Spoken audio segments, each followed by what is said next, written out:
United Nations World Tourism Organization has reported that tourism has been among the hardest hit of all sectors by the COVID-19 pandemic. And as the island of Tobago, the region, and the world prepares to restart the tourism sector, it is critical for the youth and the young persons to join the discussion, to share their insights, and more importantly, be part of this process of defining the tourism industry post-COVID-19. It is on this foundation that the Division of Tourism, Culture and Transportation, in collaboration with the UWI Tourism Society of St. Augustine, have decided to host this virtual panel discussion with a youth perspective in recognition of World Tourism Day. Let's start off the conversation. Is there a role for youths and young persons in restarting the tourism industry? Thanks very much. Good day. My name is Ramon Man. In every industry, there's a role for youths, and the creativity that tourism offers definitely needs young talent. And the initiatives and the different things to be put in place, youths are the ones that will lead it, because we are the ones with the innovative aspirations. We are the ones with the tech savviness that know exactly what other people want.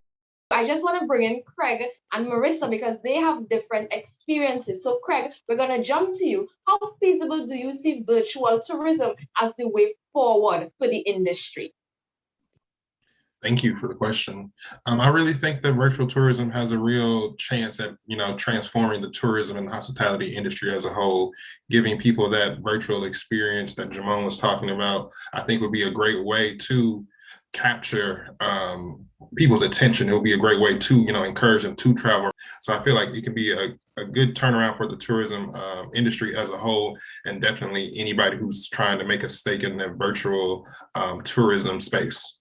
Marissa, I'm going to bring you in to see what are your thoughts on this as well, because this is something that if we adopt as a Caribbean model for tourism, it might allow us to really maximize our outreach across the international space. So Marissa, what are your thoughts on this? I actually do believe that this is important for us. It actually helps with marketing, which I think that we need, not only for the islands individually, but as a region, as the Caribbean countries. And I think that this will also help us to market better, because we have so much to offer. We have culture, music, art, we have it all. And I think that if we use this will help us to enhance our tourism product. It wouldn't only be, it's Jamaica or Trinidad and Tobago or Barbados. It will be the Caribbean, which will obviously be a major pull factor for us.